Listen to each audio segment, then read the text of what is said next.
ಪ್ರಭು ಯೇಸುವಿನಲ್ಲಿ ಅನುಗ್ರಹಿತರಾದ ಪ್ರಿಯರೇ, ಈ ಮುಂಜಾನೆಯಲ್ಲಿ ಈ ಶುಶ್ರೂಷೆಯಲ್ಲಿ ಭಾಗವಹಿಸಿ ಸಂತೋಷದಿಂದ ಸಮಾಧಾನದಿಂದ ಆಗಿರಲು ಪ್ರಾರ್ಥಿಸೋಣ.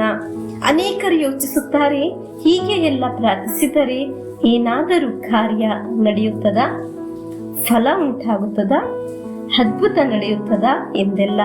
ವಾಕ್ಯವು ಹೇಳುತ್ತದೆ, ಯೇಸುಸ್ವಾಮಿ ಹೇಳುತ್ತಾರೆ, ಅದ್ಭುತ ನಡೆಯುತ್ತದೆ ಎಂದು. ಹಾಲೆಲೂಯ. ಊರಿನವರು, ವಿಮರ್ಶಿಸುವವರು, ಪರಿಹಾಸ್ಯ ಮಾಡುವವರು, ಅಸೂಯೆ ಇರುವವರು ಹೇಳುತ್ತಾರೆ, ಇದು ನಡೆಯುವ ಕಾರ್ಯವಲ್ಲವೆಂದು. ಪ್ರಿಯರೇ, ವಿಶ್ವಾಸದಲ್ಲಿ ಪ್ರಾರ್ಥಿಸಿದರೆ ಅದ್ಭುತಗಳು ಸಂಭವಿಸುತ್ತದೆ ಎಂದು ಯೇಸುಸ್ವಾಮಿ ಹೇಳಿರುವುದು ಅದ್ಭುತಗಳ ಸಮುದ್ರ ಆಗಿದೆ ಪವಿತ್ರ ಗ್ರಂಥದ ಒಂದೊಂದು ವಾಕ್ಯಗಳು. ವಿಶ್ವಾಸದಲ್ಲಿ ನೀ ಪ್ರಾರ್ಥಿಸಿದ್ದೇ ಆದರೆ ಅದ್ಭುತಗಳು ಸಂಭವಿಸುತ್ತದೆ. ಹಾಲೆಲೂಯ. ದೇವರ ವಾಕ್ಯವನ್ನು ಅರ್ಥ ಮಾಡಿಕೊಳ್ಳುವಾಗ ನಾವು ಹೇಗೆ ಜೀವಿಸಬೇಕು ಎಂದು ಅರ್ಥವಾಗಲು ಪ್ರಾರಂಭವಾಗುತ್ತದೆ. ವಾಕ್ಯವನ್ನು ಅರ್ಥ ಮಾಡಿಕೊಳ್ಳುವವರ ಒಂದೊಂದು ಕಾರ್ಯವು ನಶಿಸಿ ಹೋಗುವುದಿಲ್ಲ. ಪ್ರಿಯರೇ, ನಮಗೆ ವಿಶ್ವಾಸಿಸಿ ದೇವರ ವಾಕ್ಯವನ್ನು ಆಲಿಸೋಣ. ಇಂದಿನ ವಾಕ್ಯ ಪ್ರವಾದಿ ಯೋವೇಲನ ಗ್ರಂಥ 2ನೇ ಅಧ್ಯಾಯ 15ನೇ ವಾಕ್ಯವನ್ನು ಆಲಿಸೋಣ. ಸಿಹೋನ್ ಶಿಖರದ ಮೇಲೆ ನಿಂತು ಕೊಂಬುವುದಿರಿ, ಉಪವಾಸ ದಿನವನ್ನು ಘೋಷಿಸಿರಿ, ಮಹಾಸಭೆಯನ್ನು ಕರೆಯಿರಿ. ಪ್ರಿಯರೇ, ನಿನ್ನೆ ಸಹ ನಾವು ಆಲಿಸಿದ್ದೆವು ಉಪವಾಸ ಪ್ರಾರ್ಥನೆಯ ಮಹತ್ವವನ್ನು. ಯೋವೇಲ್ ಪ್ರವಾದಿ ಹೇಳಿದ್ದು ಇದೇ ಆಗಿದೆ. ದೇವರ ವಾಕ್ಯವನ್ನು ಅರ್ಥ ಮಾಡಿದ್ದರಿಂದ ಯೋವೇಲ್ ಪ್ರವಾದಿ ಹೀಗೆ ಒಂದು ಉಪವಾಸ ಪ್ರಾರ್ಥನೆಯನ್ನು ಘೋಷಿಸಿದ್ದರು. ನಾವು ಯೋಚಿಸುತ್ತೇವೆ, ಹೀಗೆ ಎಲ್ಲ ಪ್ರಾರ್ಥಿಸಿದ್ದಾರೆ, ಏನಾದರೂ ಪ್ರಯೋಜನ ಇದೆಯಾ ಎಂದು. ಅದರ ಉತ್ತರವಾಗಿದೆ ಪ್ರಿಯರೇ, ಪ್ರವಾದಿ ಯೋವೇಲನ ಗ್ರಂಥ 2ನೇ ಅಧ್ಯಾಯ 18ರಿಂದ 22ರವರೆಗೆ ವಾಕ್ಯವನ್ನು ಆಲಿಸೋಣ. ಆಗ ಸರ್ವೇಶ್ವರ ತಮ್ಮ ದೇಶದ ಮೇಲೆ ಅಭಿಮಾನಗೊಂಡು ತಮ್ಮ ಜನರಿಗೆ ಕರುಣೆ ತೋರಿ ಹೀಗೆಂದರು, ನಿಮಗೆ ಧಾನ್ಯ, ದ್ರಾಕ್ಷಾರಸ, ತೈಲಗಳನ್ನು ಅನುಗ್ರಹಿಸುವೆನು, ನೀವು ಸಂತೃಪ್ತರಾಗುವಿರಿ. ನಿಮ್ಮನೆಂದಿಗೂ ಅನ್ಯ ಜನರ ನಿಂದೆಗೆ ಗುರಿ ಮಾಡೆನು.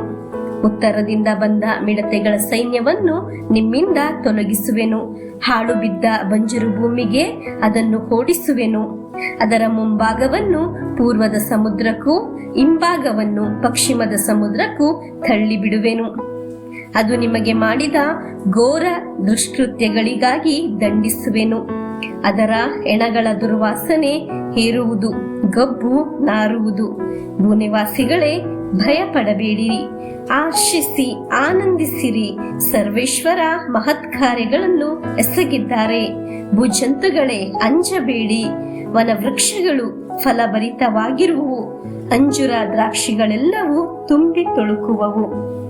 ಪ್ರಿಯರೇ, ಪ್ರಾರ್ಥನೆಗೆ ಸಿಕ್ಕಿದ ಉತ್ತರವಾಗಿದೆ ಇದು. ನಾವು ದೇವರ ಮುಂದೆ ಈ ಡೈಲಿ ಬ್ಲೆಸ್ಸಿಂಗ್ ಎಂಬ ವಚನ ಶುಶ್ರೂಷೆಯಲ್ಲಿ ಸಮರ್ಪಿಸಿದ ಒಂದೊಂದು ನಿಯೋಗಗಳಿಗೆ ಉತ್ತರ ಲಭಿಸುತ್ತದೆ. ನಾವು ಪ್ರಾರ್ಥಿಸುವುದು ನಿಮಗಾಗಿ ಆಗಿದೆ ಪ್ರಿಯರೇ. ನಮ್ಮ ಹತ್ತಿರ ಅನೇಕ ವಿಧದ ಶತ್ರುಗಳು ಇರಬಹುದು. ರೋಗವಾಗಿ, ದುರಂತವಾಗಿ, ಹಣಕಾಸಿನ ಸಮಸ್ಯೆಯಾಗಿ, ಕಷ್ಟವಾಗಿ, ಎಲ್ಲ ವಿಧದ ಪರಾಜಯವಾಗಿ ಶತ್ರುಗಳು ನಮ್ಮ ಹತ್ತಿರ ಇರಬಹುದು. ವಿಶ್ವಾಸದಿಂದ ಇರುವ ಪ್ರಾರ್ಥನೆಯಲ್ಲಿ ದೇವರು ಅದನ್ನು ಹೊಡೆದು ಓಡಿಸುತ್ತಾರೆ. ಪ್ರಿಯರೇ, ಈ ಶ್ರೇಷ್ಠವಾದ ವಾಕ್ಯಗಳನ್ನು ನೀವು ಪುನಃ ಪುನಃ ಆಲಿಸಿರಿ, ಓದಿರಿ. ಒಂದು ಸಲ ಕೇಳಿ ಅರ್ಥವಾಗದಿದ್ದರೆ ಶ್ರದ್ಧೆಯಿಂದ ಮತ್ತೊಮ್ಮೆ ಆಲಿಸಿರಿ. ಈ ವಾಕ್ಯವನ್ನು ಸರಿಯಾಗಿ ಅರ್ಥವಾಗುವಾಗ ನಾವು ಸರಿಯಾಗಿ ಪ್ರಾರ್ಥಿಸಲು, ದೇವರನ್ನು ಆರಾಧಿಸಲು ಕಲಿಯುತ್ತೇವೆ. ನಮ್ಮ ಜೀವನಕ್ಕೆ ದೇವರ ಅನುಗ್ರಹಗಳು, ಅನುಭವಿಸುವ ದಾರಿಗಳು ದೇವರು ನಮಗೆ ತೋರಿಸಿಕೊಡುತ್ತಾರೆ. ಹಾಲೆಲೂಯ.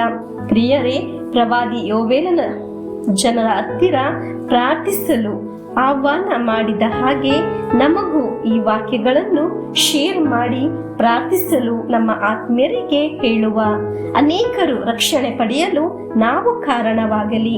ಈ ಶುಶ್ರೂಷೆಯಲ್ಲಿ ಭಾಗವಹಿಸುವವರೆಲ್ಲರೂ ಒಂದೊಂದು ಸಾಕ್ಷಿಯಾಗಿ ಮಾರ್ಪಡಲಿ. ಹಾಲೆಲೂಯ.